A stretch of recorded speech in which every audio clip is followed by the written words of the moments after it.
Batik merupakan salah satu warisan budaya utama Indonesia. Yogyakarta sebagai kota dengan kekayaan tradisi budaya memiliki sejarah panjang mengenai batik.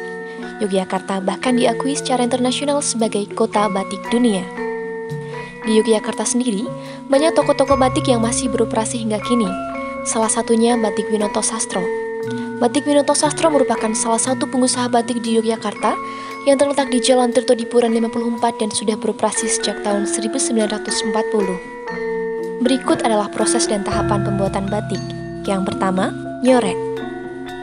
Nyorek merupakan proses menggambar sketsa motif batik menggunakan pensil. Selanjutnya, ngelowong. Ngelowong merupakan tahapan awal yang harus dilakukan dalam proses pemalaman batik. Ini merupakan proses membuat kontur garis, bidang, dan pola ragam hias menggunakan canting dan cairan malam. Terdapat pula jenis canting cap dengan cara mencelupkan cap ke dalam malam, kemudian mengecap cetakan tersebut ke atas permukaan kain. Kemudian, isen-isen dan nembok. Proses isen-isen berfungsi untuk melengkapi pola dari proses sebelumnya agar motif semakin terlihat.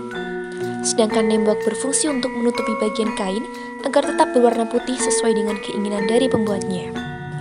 Proses ini dilakukan dengan menggunakan canting jika polanya kecil dan kuas jika polanya besar. Medel. Medel merupakan proses pewarnaan dasar pada kain.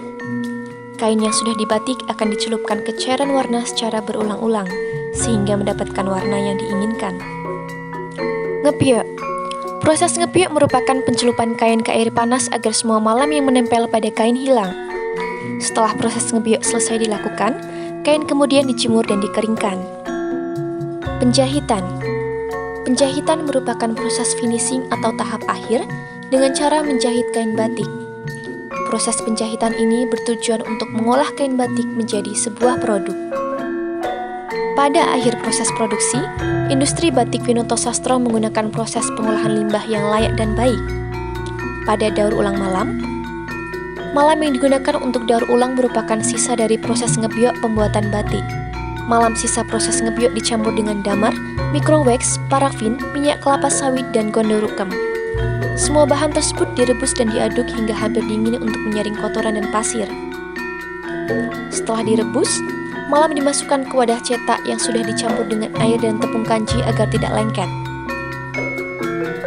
Setelah itu, hasil cetakan malam dipotong dan siap digunakan kembali untuk pembuatan batik mironi dan batik cap.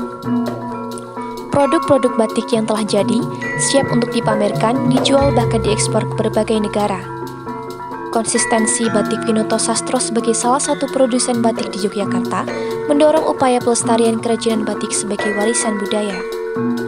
Batik dianggap sebagai ikon budaya bangsa Indonesia yang memiliki keunikan sebagai simbol dan tradisi, serta memuat filosofi yang mendalam.